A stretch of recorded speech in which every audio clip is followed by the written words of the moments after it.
బ్రహ్మ తలను శివుడు నరికేశారా? ఎందుకు? బ్రహ్మ మన్మధుడి తపస్సుకు మెచ్చి 3 బాణాలు అందజేస్తాడు. వాటిని ఎవరిపై ప్రయోగించినా సమ్మోహనానికి గురయ్యి వారిలో శృంగార కోర్కెలు పెరుగుతాయని చెబుతాడు. ఈ బాణాలు పనిచేస్తాయో లేదో తెలుసుకోవడం కోసం మన్మధుడు అందులో ఒక బాణాన్ని బ్రహ్మదేవుడిపైనే ప్రయోగిస్తాడు. దీంతో బ్రహ్మలో కూడా ఆ కోర్కెలు పెరిగిపోతాయి.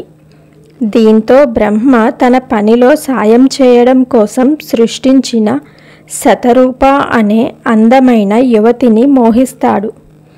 ఆమె ఎక్కడికి పోయినా తన కామపు కోర్కెలతో ఆమెను చూస్తూ ఉంటాడు.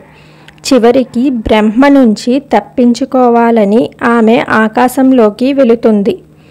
అయినా కూడా బ్రహ్మ తనకు ఉన్న 5వ శిరస్సుతో ఆమెను కామించడం మొదలు పెడతాడు. దీంతో సృష్టి కార్యం మొత్తం నిలిచిపోతుంది. విషయం గ్రహించిన పరమశివుడు తన అంశ అయిన వీరభద్రుణ్ణి సృష్టించి బ్రహ్మ 5వ తలను ఖండించాల్సిందిగా ఆదేశిస్తాడు. వీరభద్రుడు పరమశివుడి ఆదేశాలను అనుసరించి బ్రహ్మ 5వ శిరస్సును ఖండిస్తాడు. ఆ తలను బద్రీనాథ్ పుణ్యక్షేత్రం దగ్గరగా ఉన్న అలకనంద నదీ తీరంలో విసిరివేస్తాడు. అలా బ్రహ్మ శిరస్సు పడిన ప్రాంతమే బ్రహ్మ కపాలంగా పేర్కొంటున్నారు. బ్రహ్మ వావి వరసలు మరచి కన్న కూతురు లాంటి సతిరూపను కోరుకోవడం వల్ల భూమండలంలో బ్రహ్మకు దేవాలయాలు ఉండకూడదని శివుడు శాపం పెడతాడు. అందువల్లే బ్రహ్మకు కేవలం 2 చోట్ల మాత్రమే దేవాలయాలు ఉంటాయి. ఈ ఘటన జరగడానికి ముందే అక్కడ దేవాలయాలు వెలిసినట్లు పురాణ కథనం. ఇక చేసిన తప్పుకు బ్రహ్మ ఎల్లవేళలా మిగిలిన 4 తలలతో 4 వేదాలు చదువుతూ ఉంటాడని పురాణాలు చెబుతున్నాయి.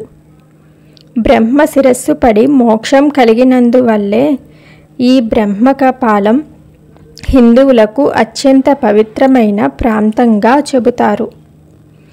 ఇక్కడ పితృదేవతలు పిండ ప్రదానం చేసేవారికి కూడా మోక్షం కలుగుతుందని భక్తుల నమ్మకం. అంతేకాకుండా మరెక్కడా పిండ ప్రదానం చేయాల్సిన అవసరం లేదని, సంవత్సరికం చేయకపోయినా పర్వాలేదని చెబుతారు. బద్రీనాథ్కు కేవలం 2 కిలోమీటర్ల దూరంలోనే బ్రహ్మ కపాలం ఉంది. బద్రీనాథ్ వరకు వాహనాలు వెళ్తాయి. అక్కడ నుంచి నరకదారిన బ్రహ్మ కపాలం చేరుకోవచ్చు.